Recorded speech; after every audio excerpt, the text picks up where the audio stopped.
Finding himself with sufficient means to maintain order, Duranel came in person to report to the emperor in the morning and suggested that the command of the city should be entrusted to the Duke of Treviso. Mortier's troops, the Young Guard, were occupying the palace, and he could therefore take the situation in hand.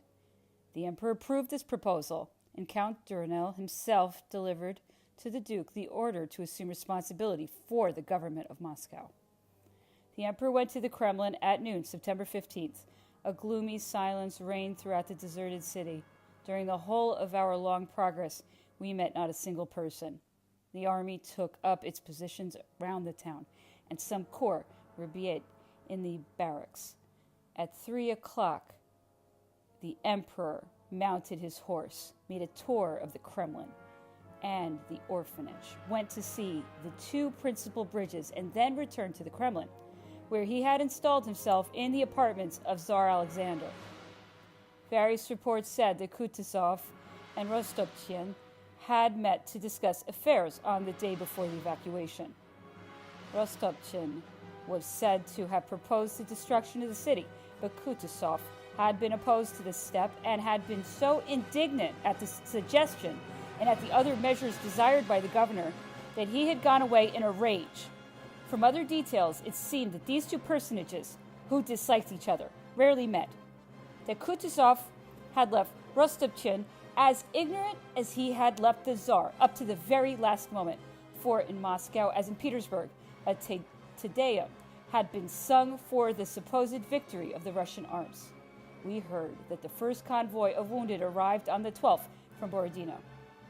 That on the 13th, rumors of a defeat began to spread, though they were discounted, and even on that and the following day, some of the militia were sent out to join the main army. In short, even persons in authority were totally in the dark as to what had happened until the day before our entry.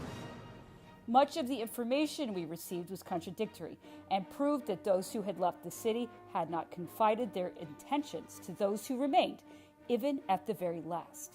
An aged French actress repeated so often a conversation she was supposed to have had with a certain General Borozdin that the emperor expressed a wish to see her. According to the general, or according to this actress, disaffection toward the Tsar and the popular dislike of this war over Poland had reached such extreme lengths that the Russian nobility, threatened with the loss of their property and the greater part of their fortunes, were anxious for peace at any price and would force the Emperor Alexander to come to terms. Kutuzov had deceived the court at Petersburg, even though, as he had deceived the public and the governor of Moscow, everyone imagined that he had been victorious. The precipitate evacuation of the city would ruin the Russian nobility and force the government to sue for peace. The nobles were enraged with Kutuzov and Rostopchin for having lulled them into a false sense of security. At 8 o'clock in the evening, flames broke out in one of the suburbs. Assistance was sent without more attention being paid to the matter, for it was still attributed to the carelessness of the troops. The emperor retired early. Everyone was fatigued and as anxious to rest as he was. At 10:30, my valet, an energetic fellow who had been in my service during my embassy to Petersburg, woke me up with the news that for 3/4 of an hour the city had been in flames. I had only to open my eyes to realize that this was so, for the fire was giving off so much light that it was bright enough to read in the middle of my room. I sprang from the bed and sent by valet to wake the Grand Marshal Duroc while I dressed. As the fire was spreading in the quarters farthest away from the Kremlin, we decided to send word to Mortier to put the guard under arms and to let the emperor sleep a little longer, as he had been extremely tired during the past few days. I mounted my horse hurriedly to go and see what was happening, to gather what assistance I could muster, and to make sure that everyone connected with my own apartment, scattered throughout the city as they were running no unnecessary hazards. A stiff wind was blowing from the north, from the direction of the 2 points of the conflagration that we could see, and was driving the flames towards the center, which made the blaze extraordinarily powerful.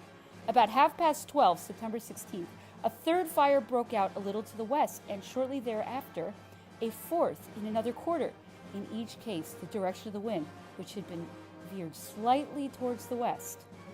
At About 4 o'clock in the morning, the conflagration was so widespread that we judged it necessary to wake the emperor, who at once sent more officers to find out how things really stood and to discover whence these fires could be starting. The troops were under arms. The few remaining inhabitants were fleeing their houses and gathering in the churches. There was nothing to be heard but lamentation. Search had been made for the fire engines since the previous day, but some of them had been taken away, and the rest put out of action. From different houses, officers and soldiers brought butchniks, policemen on point duty, and mujiks, who had been taken in the act of setting fire to the inflammable material which had been laid in houses for the purpose of burning them down. The Poles reported that they had already caught some incendiaries and shot them. And they added, moreover, that from these men and from other inhabitants they had extracted the information that orders had been given by the governor of the city and the police that the whole city should be burned during the night. These reports seemed incredible. The arrested men were put under guard, and a fresh search and increased watchfulness were enforced. Pickets had already been sent to the quarters of the town, which were not already in flames, and the further particulars, which continued to arrive, confirmed our gravest suspicions. The emperor was deeply concerned. Towards 9:30, he left the courtyard of the Kremlin on foot, just when 2 more incendiaries caught in the act were being brought in. They were in police uniform. When interrogated in the presence of the emperor, they repeated their declarations. Their commanding officer had ordered them to burn everything. Houses had been designated to this end. In the different quarters, everything had been prepared for starting the fire in accordance with the orders from the governor Rostopchin, so they had been told. The police officers had spread their men in small detachments in various quarters, and the order to carry out their instructions had been given in the evening of the previous day and confirmed by one of their officers on the following morning. They were reluctant to tell the name of this official, but one of them did so at last. He was a mere underling. They could not or would not indicate where he was at the moment, nor how he might be found. Their replies were translated to the emperor in the presence of his suite. Many other depositions confirmed unmistakably what they said. All the incendiaries were kept under observation. Some were brought to judgment and 8 or 10 executed. The conflagration continued to spread from the borders of the boroughs where it had started. It had already reached the houses around the Kremlin.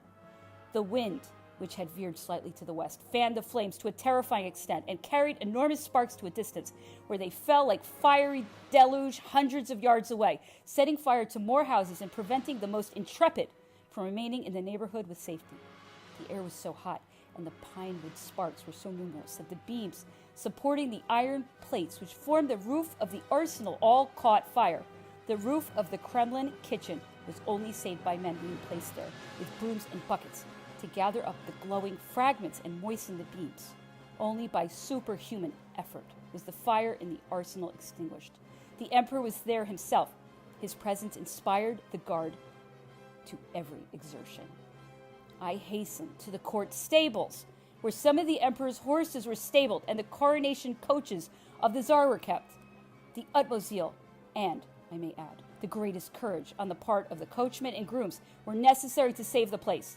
They clambered on the roof and knocked off the cylinders that fell there, whilst others worked 2 fire engines, which I had put in order during the night.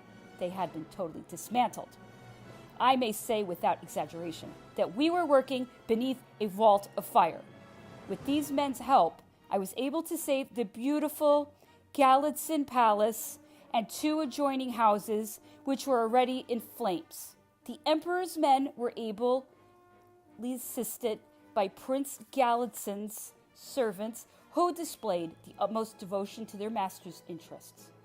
Everyone did his best to further the measures we took to check this devouring torrent of flame, but the air was charged with fire. We breathed nothing but smoke, and the stoutest lungs felt the strain after a time. The bridge to the south of the Kremlin was so heated by the fire, and the sparks falling on it, that it kept bursting into flames, although the guard, and the sappers in particular, made it a point of honor to preserve it. I stayed with some generals of the guard and aides de camp of the emperor, and we were forced to lend a hand and remain in the midst of this deluge of fire in order to spur on these half-roasted men. It was impossible to stand more than a moment in one spot. The fur on the grenadier's cap was singed.